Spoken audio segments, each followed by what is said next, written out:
Real pleasure to be here with you today. So as you already heard, my name is Pernille Trolle Brøgaard, and I head up product and UX teams in Recommerce Pro, as it's called, at Vend Marketplaces.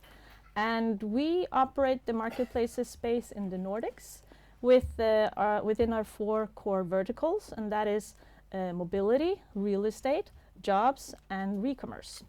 And we have the leading positions actually in all 4 countries, and that is Norway, Sweden, Denmark, and Finland.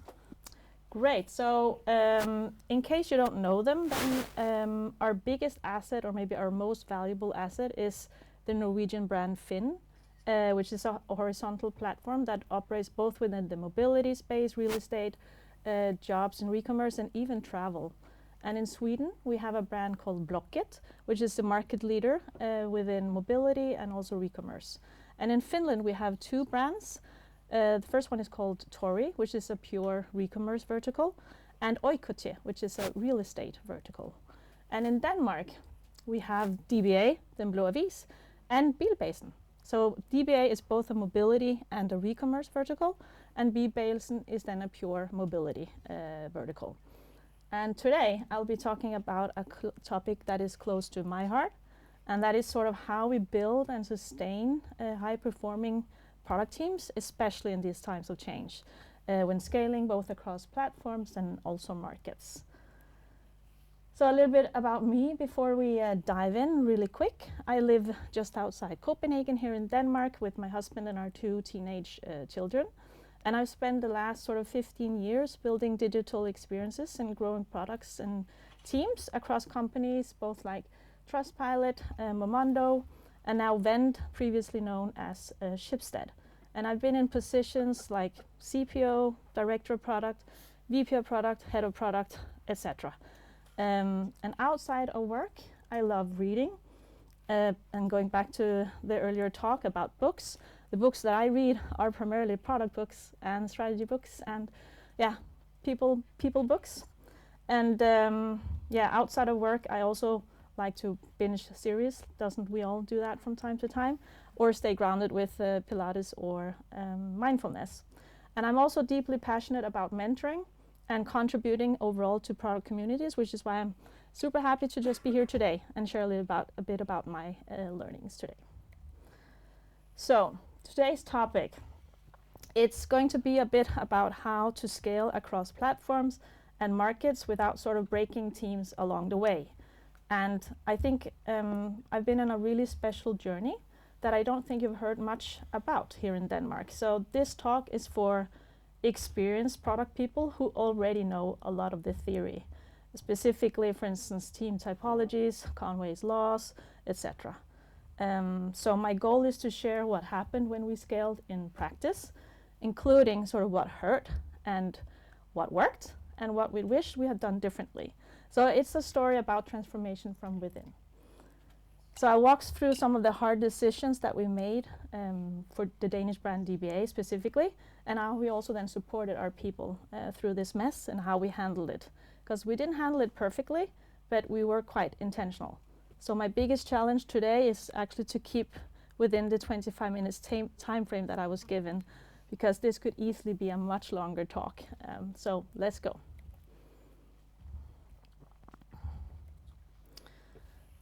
So scaling sounds great until. So let me just start by giving you a little backdrop to our journey. Because 3 years ago, the company had 4 independent companies operating marketplaces in the Nordics, and the biggest of these then being Finn in Norway. And our journey started at the beginning of 2023, where you see this slide to the left was presented at a capital markets day in front of all of our investors, saying that we would go on this 3-year mission where we were going to merge all of these different companies into one organization. And we're 1,700 people, and we have more than 100 product teams across the Nordics. And then the journey that we're actually now in the final phases of right now was then to build a Nordic organization that can provide a common platform serving all of our beloved brands across the Nordics and keeping the brands intact as well. So this change is, however, not merely a merger of 4 organizations. It also represents a comprehensive and rather bold redesign. aimed at completely changing how we deliver value to our users. So we saw that we needed to change how we operate, being sort of one large organization that delivers a common platform to help customers with everything from selling their car to buying a lamp or getting a new job. That's too big of a scope. So we needed to be much more specialized within the various areas that we provide product and services to our users for, and we then needed to structure a company accordingly. So looking back, sort of the main service that we offered our users was letting them place an advertisement on one of our marketplaces. And with this, we could basically offer pretty much the same solutions regardless of what our users wanted to buy and sell. However, this placed quite a big of a burden of solving the actual problem largely on the users themselves. So simply posting an advertisement does not really resolve the user's underlying problem to be solved. So we wanted to sort of take an active part in the entire problem the customer has when they visit one of our marketplaces. For instance, when a customer wants to sell their car, their task isn't finished when they have just published an ad saying this car is now for sale. The complete problem is solved when the contract is signed, the payment has been securely made, insurance is arranged, or the change of ownership is officially registered, and the car is listed under the new owner's name. And we can help with all of these things, but as you can also hear, it's a much more complex problem to solve compared to just helping our users post an ad. So making our services much more comprehensive is something that we needed to do with all our verticals. So helping, for instance, sellers sell their car is very different from helping users sell some Pokemon cards, who I can, by the way, say is one of our top searched words on dba. And internally we refer to this as we need to go much deeper into every vertical to become true vertical experts. An example is also sort of a product that we call Fix Färdig on dba. I don't know if you have ever tried it, but here we have reduced friction for users when buying and selling used goods by including then shipping, payment, and insurance, making it easy to buy and sell used goods. And our aim is to build an organization that then enables every business vertical unit to develop great products independently of each other, but at the same time also utilize the strong position that we have with our brands in all markets. So we worked simultaneously not just on a technical architecture, but also business architecture and people architecture. So as I outlined earlier, the objective is to optimize for our 4 vertical units, enabling them to develop products independently from each other, moving from this country-led setup to a vertical focus. And to enable that, we then needed to create a technical target architecture that then promotes these independent verticals, and to enable the verticals to win in their markets without overloading them with investments in generic stuff. We also then needed a platform for generic services such as infrastructure, as well as a horizontal layer to secure sort of a consistent user experience across, including design system teams, etc. And to be able to realize this, we also needed an organization that promotes the same as our business architecture and technical architecture. So aligning our people architecture according to the same high-level value streams with a long-term focus on removing obstacles and dependencies. That meant everyone actually got a new role, a new manager. The only thing that we kept was actually our product teams. We kept those intact, going back to try and not be too chaotic about everything that we were doing. So those stayed together as a sort of a tight unit. So this is why, scaling didn't feel linear at all. We were shifting as how we delivered value, how we valued, or how we built our platform, and also how we worked as people. And we did all of that at the same time. The result of this work was that we did not end up with one product organization. We actually created 5 separate product organizations, one for each vertical and one completely new platform organization that we internally called Aurora Foundation. And each product organization is headed up by their own CTO and CPO. So this is a little bit about what we were up to. So this is Aurora, our shared platform across Vend marketplaces. And the idea here is to then bring consistency across the markets over time. So we would be able to have faster product iteration and reduce duplication across our markets. And our end goal has, from the beginning, been to build better products and services to our users and customers. So the platform was solid and the ambition was clear. But the sequencing, load, and also the local trade-offs were where things got interesting. So first, we actually launched the new Aurora platform in Finland, where we explored sort of a phased rollout to the Finnish users. And after having confidently rolled that out in Finland with a lot of learnings, we moved on to our Danish brand, dba.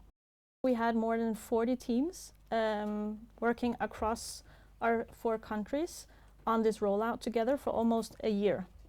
And we launched it in a big bang in February last year. So we tried the phased rollout because we were risk averse at that point, grew confident, and when it was time for Denmark, we're like, fuck it, let's just go all in. And then in one night, boom, people wake up, it's the new DBA, and there's no way to go back. And in November, just 2 months ago, we did the same thing now in Sweden with Blocket, where we launched the new Blocket. And later this year, it's then Norway's turn, and that completes our mission. And a super crazy thing is that when you look back at that first slide that I showed that was presented at an investor day, we said we were going to do this in 3 years. We are fucking doing it in 3 years, and that's like that never happens. It's like it's insane. But with multiple brands then moving into our new Nordic platform, including DBA, we also had teams like global search team or moderations team supporting everything, and that meant that sort of the one way one market scaled directly affected others. So while the direction was clear, the path weren't always smooth at all, and teams were at different stages, and the bigger picture for our transition was still in flight as we were consolidating and verticalizing our platforms. And shared infrastructure created friction, and with a major bet like DBA, which was a big transition for us, it was composed by sort of a range of capabilities and more than 100 user journeys that we had in our Miro board. We made the call to sort of accept local losses for long-term gains. And this wasn't failure, it was just the real work of scaling, keeping progress moving while sort of managing very human tensions underneath. So DBA is sort of a core brand, and if you're a local, a Danish person, you probably have always known DBA because it's been around since 1981 as a newspaper in the beginning. But the old DBA also ran on legacy stack.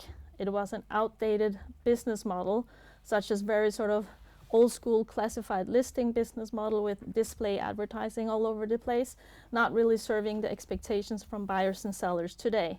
And it was a suboptimal experience where users today just want more sophisticated vertical specific features, for example, than being able to buy directly on DBA, not needing to meet up with some person you don't necessarily want to meet face to face. You just want to have sort of a more e-commerce like shopping experience. And we saw sort of a soft decline happening basically on all metrics on DBA before the transition. So in my view, it was like either we just die silently over time or we do something. So we made the call then to move it, knowing that we would also see a big drop in traffic and revenues, because we learned a lot from the first transition that we did in the Finnish market, and we also did a lot of user testing and interviews before all this. And we would sunset sort of multiple display advertisement placements that did nothing good for the user experience except bring revenue in. And we would sunset also multiple legacy features.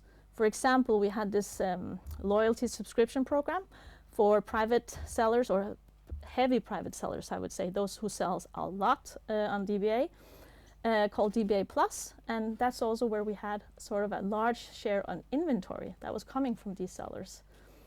And that was a strategic bet, because we really wanted to unify our markets on this one shared platform so we would unlock faster feature development and also reduce a lot of infrastructural depth.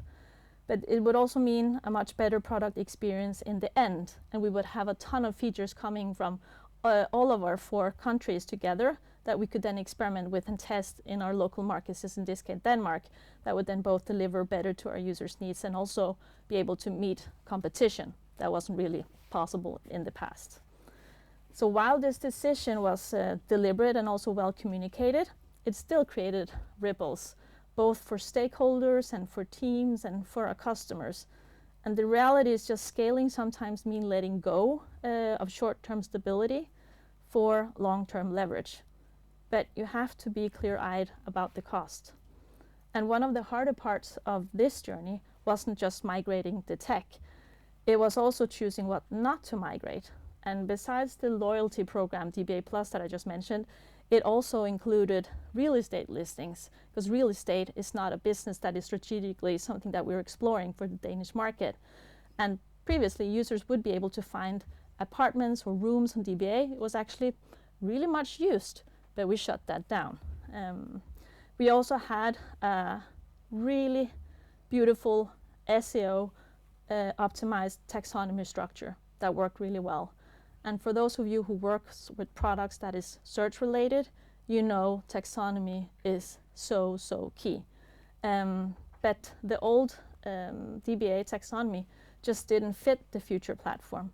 And the taxonomy structure on DBA was a massive beast. It was built over 10 years, and that was in no way scalable or relevant to rebuild one-to-one, considering how we wanted to build our new search and taxonomy experience for the future, also with now AI is playing a huge role in this. So we modeled the traffic loss, and we aligned on the trade-offs. We decided, and we moved ahead. And while we got pushback, the clarity really helped. So even though the DBA transition launched and was a technical success, I want to share that in general, sort of the main learning is that this kind of big organizational change on so many levels is, to put it lightly, somewhat painful for the organization. And I think this quote from one of our great product managers, Hatis here, says it really well, that we're sort of, it feels like we're changing the engine of a plane while we're in flight at super high speed. But I don't know if this resonates sort of with how your teams have sometimes felt when you have scaled. But I think it resonates well with me. So even though it was painful, not only for our teams, it was also painful for our customers and users.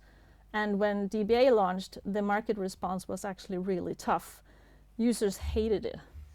And the traffic dropped quite much in the days and months after the launch. And that was a difficult period for us. We made this big strategic bet. We shipped it, but quite many users hated the experience, not because it didn't work, but because it wasn't what they were used to. And we expectedly received sort of a lot of negative feedback, majority just due to change aversion. We would get a lot of feedback saying, I just hate it. Couldn't really say why. It was just, I hate it. It sucks. But we also got more sort of useful feedback in terms of the new search experience wasn't working as well as it used to. It wasn't working that well, and we knew that was because of the poor taxonomy structure. So when users tell you that they hate what you just shipped, that's hard. But when they're right about some of it, even harder. So our teams, they did feel sort of caught in the middle. They were delivering high stakes work, getting negative feedback, and knowing that sort of the next set of priorities or the next brand ready for transition is just around the corner. And all of this sort of after multiple reorganizations, that was heavy. And even the most sort of motivated teams started showing signs of strain. So we knew we had to respond, not just with words, but with real actions. So there's not one silver bullet to any of this, but a few things that I want to share that really sort of helped us to focus on sustaining our high-performing teams were that we clarified our why and our purpose and how everyone was contributing to something quite special in their career by being a part of this. And we also gave some teams space to breathe, and we helped each other out. And we focused much less on pushing and a lot more on listening and learning. And some developers proactively just jumped into other teams' tasks for a while, sharing their expertise and care. And importantly, we also sort of reset expectations and incentivized learning during this phase as an outcome. And these sort of small interventions didn't solve everything, but they really helped, I think, our teams to feel seen, supported, and safe enough to just continue on this crazy journey. And I think overall, sort of in Vend marketplaces and in our culture, I think we're doing many things right. Some of the things that I really like is that we have a strong product strategy. We are aligning our objectives and key results to purpose. We are working closely with our customers and users and enabling sort of meaningful collaboration across teams in 4 countries. But we're also feeling the weight of change. Reorganizations, stretched teams, and this ever-present tension between delivery and development, especially when handling major transitions at the same time. And I think what helped us is being honest about those tensions and continually asking, are we enabling high performance both for today and for the future? Or did we get into just chasing outputs or immediate milestones coming up? So we know that we're not done yet. And we also know that we are capable of actually making magic happen. And I think everyone from top management to the product teams have learned a lot, and we're still learning. We continuously use what we learn to optimize our ways of working, and having open and clear communication is more important than ever when we're implementing changes like these. And knowing that we're building for the future and experiencing the unique opportunity to be a part of this still outweighs most of the pain, I would say. In my part of the organization in Recommerce, for DBA now, traffic has normalized and user satisfaction is actually higher than before the transition, and we managed to turn both our business and health metrics around, resulting in a much healthier business that the Danes still shows high engagement in, as more and more Danes are interested in circular shopping and buying used goods over new in more and more occasions. And I'm personally just glad to have been a part of this journey and to know that DBA is now set up for success in many more years to come and won't be this legacy brand that at some point existed. I think it seriously took some balls and ability to stay cool in all of this, but I would say just by staying true to our vision, that was really key. And everyone working at Vend, I think, can see now how this has paid off. And many changes sort of occurred simultaneously, and leading and working in product teams through these significant organizational changes has been a real steep learning curve. And looking back, I think that we can also all agree that from time to time, a solid dose of frustration was felt, but we're also still very proud of how we managed to pull everything together on time while steering us in the right direction. So wrapping up, then my biggest sort of learnings through these many transitions to scale is really about protecting team clarity when everything is in motion. I think if you do that, if you manage to do that, so many other things will become easier. Because scaling well isn't about doing more. It is about protecting the humans doing the work. Because we'll always face tension, right? But we can choose to navigate it with clarity and care. I'm personally more vocal about trade-offs.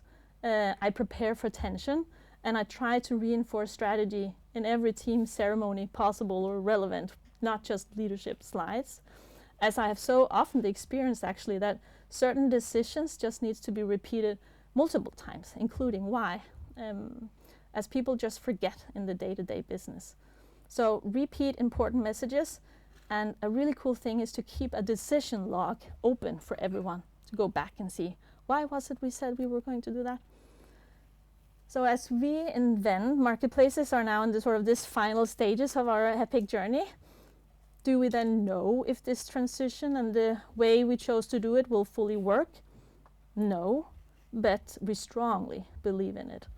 And to make sure that we can share all these learnings that we gain from this transformation, We are also really glad that we have the Norwegian Research Council called Forskningsrådet that they have granted us funds to run a new research project focusing on this change. And together with other industry peers, we are doing a 4-year research program learning how this kind of organization will work in practice.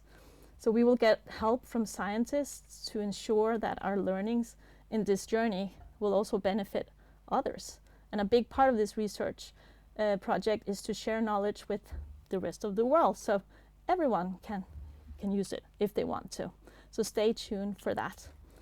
And with that, I just want to say thank you for listening.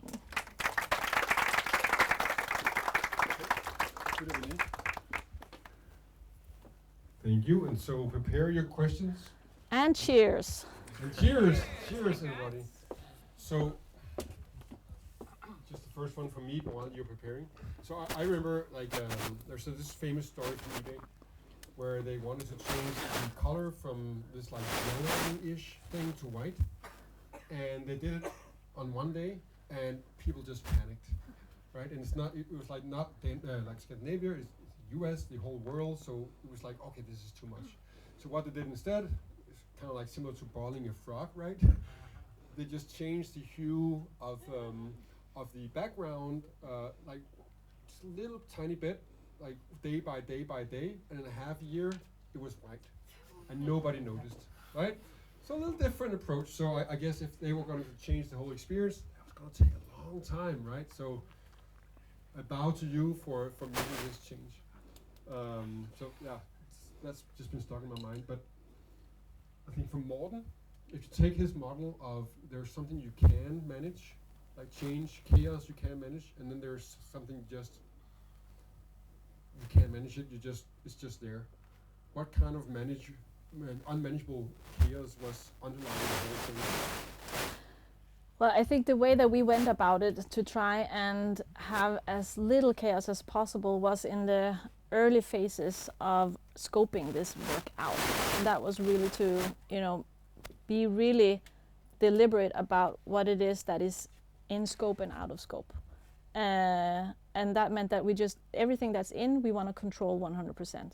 And then we plan for that. Yeah. But did you get like a sense of what was going on from the organization? Like, how do you listen to the organization? Because to me, it seems a little bit top down. You analyze, yes, we're going to take a fall, we're going to do this, that's going to happen. But how did you know what was going on in the whole organization in that whole process? I think that's where good leadership plays a really important role. So to have great leaders in place in the organization who works really closely with all teams, and you have your different ceremonies already in place, all of those things are established, so it's not that difficult to understand what's going on. But I also think the top management in Vend marketplaces are very people orientated and do a big effort in making sure to have a lot of opportunities where people can raise, ask, discuss different topics on all kinds of different levels, both doing fireside chats to going into team meetings to you name it. They're doing it. Right. Thank you. Name, where you're from? Hi, my name is Henri. I'm from a company called Ames and currently from hiding behind this pole.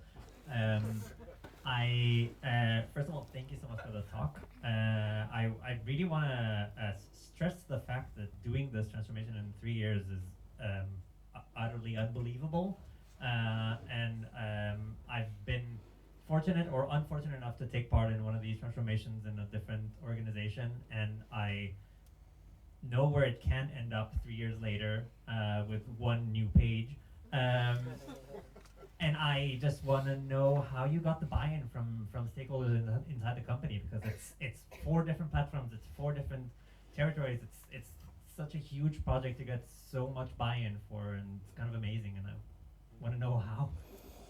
Thank you so much. Yeah, it's a really good question. I think that there's many reasons for why this worked out in the way, obviously it did in our case. But I think that what helped is both we have a lot of people working at Vend they love a tough challenge. That's basically why they want to be there.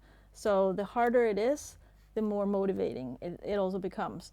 And we also have a really sort of, in my perspective, kind of a unique CEO, because our CEO has been in the company for over 10 years, and he used to be the CTO and the CPO in Norway. So his background is pure product and tech. And to have that as the top leader in the company is a game changer, I would almost say. You saw the companies that I've been in the past, and all great companies, but usually the top executive is either more of a commercial oriented guy or something, or woman or something else. But to have the top leader knowing exactly what it is that we're talking about, he's been there, he's done it, and he's even tried such an journey attempt some years prior that failed miserably. I think he also had a personal ambition that this time I'm gonna fucking do it right, and then really made an effort to try and do that. And I think a lot of people working at Vend were like, we want to help you with this, we want to do that together. Any other questions? Yes. Hi, my name is Aisha. I'm a product designer at Embla.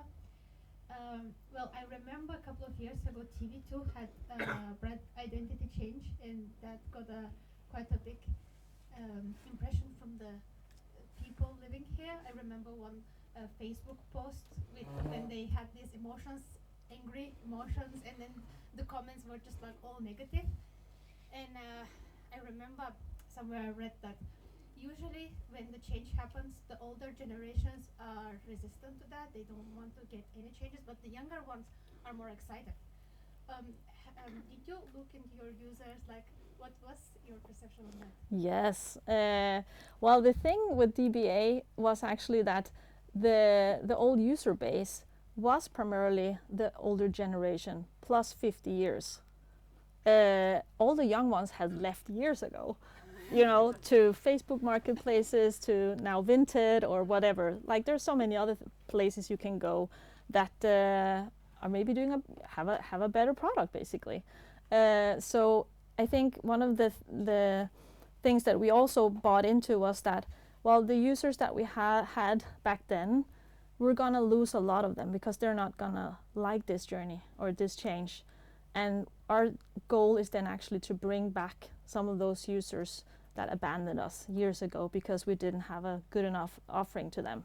And now we have to show to them that, please give us another try, and we can see if that is worth your time. And we can see that that is happening. Generation Alpha, and I don't think they're all TikTok and whatnot. So they're not. My daughter's just like, what DBA? That's like, I'm not gonna use that. I'm like, you have to try it, you know, it's really good, but nah, but who knows? But that's where we sort of are. Yeah. Thank you. Anybody else? Yeah, I'm also Morten. I think good product people are Copenhagen. I'm in Copenhagen Product Development, which is based in my own company. I just wanted to say thank you, Pernille.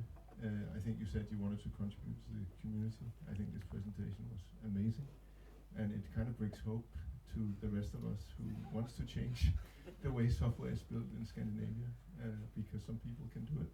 So I think that's amazing. To make it a little bit more sort of personal, did you ever doubt the journey? And when was that? And what was the doubt? Thank you for the feedback on this presentation. I'm really glad that you got something out of it. Yes, I think I've had doubts frequently about various things, but I think the more long term, because our journey is not over yet. I mean, we've only been out with the product now for less than a year, and I'm thinking longer, so it will have to prove itself. We have to give it a little bit more time. I think what I'm actually more concerned about is everything related to AI, because that's where we're deep in as well, right? Can you do more? But yes, you know, we all have to be really on top of the game in that space. And we need to be that if we are serious about heading on to competition. Some of them I already mentioned. And that's going to be a really tough game. And there I'm like, whew, that's we have a lot of on our plate. But I'm more excited actually. Yeah. All right, let's do over here first, and then the last question here. Can you help me pass the mic? I'm gonna continue. Where you're from? Oh yeah, Name? I'm not Morten. So you're not a product Good start. Not a product person, also not Danish. I'm Therese. I'm from Refine. I'm gonna continue the AI question. So how do you see, or how would you approach, because there's a lot of individual efficiency gains in AI. Like how do you see it more on an organizational level, like scaling AI efficiencies across the organization?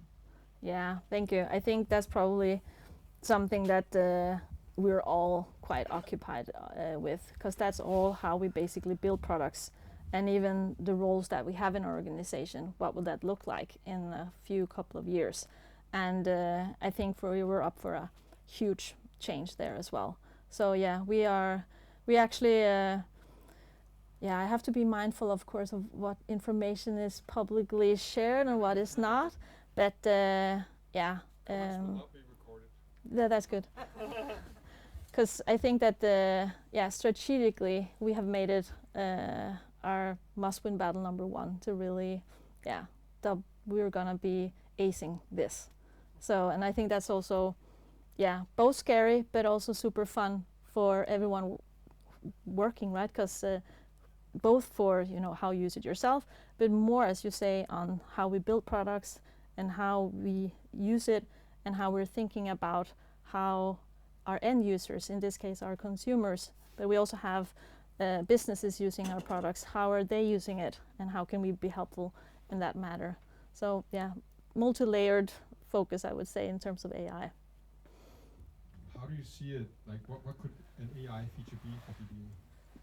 Well, then I want to just market a little bit some of the latest releases that we made that I think is actually really cool.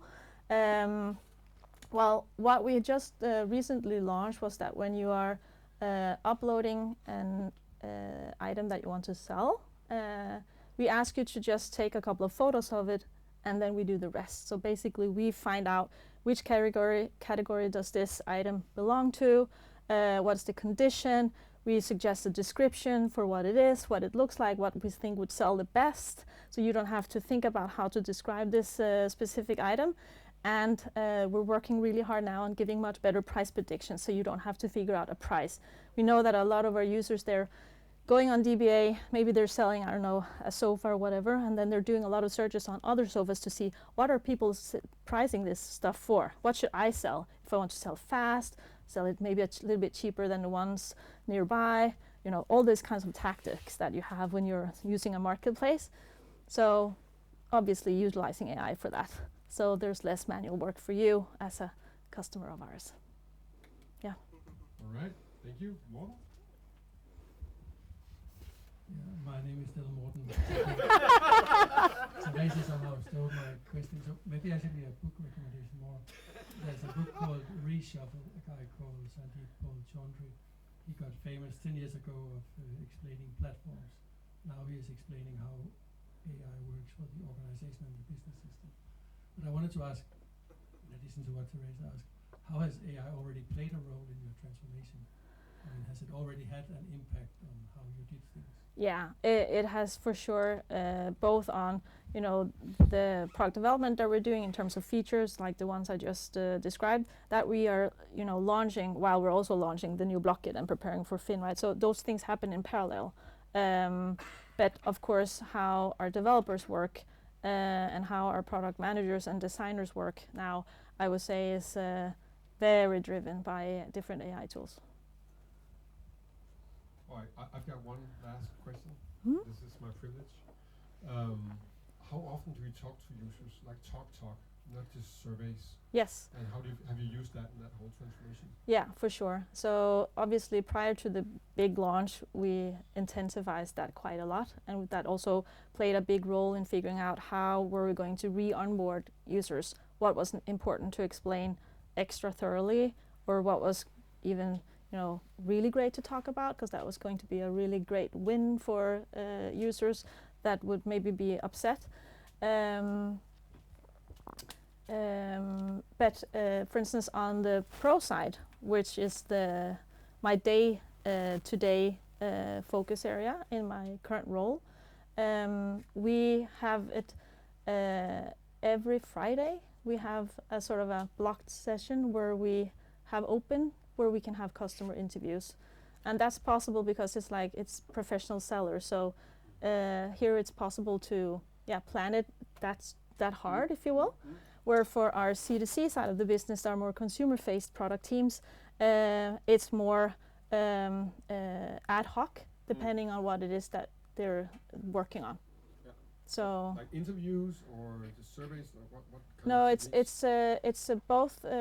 It's actually not so much surveys. Yep. Yeah, we prefer to invite people in and invite them for different sessions, and put stuff in front of their faces and see what happens. Perfect. Yeah. Awesome. Thank you. Give a big round of applause to Thank you so much. Thank you so much. Thank you for the great questions. Aaron.